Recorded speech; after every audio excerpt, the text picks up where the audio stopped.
This is so adorable. I doesn't want to be here, but like in a cute way. I love it.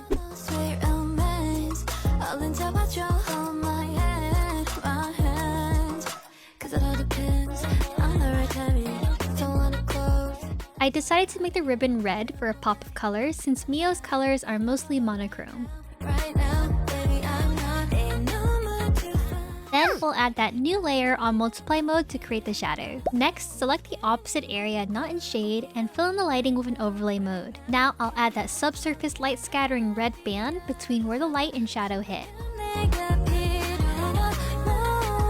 Enjoy the final result of the love and effort I put in.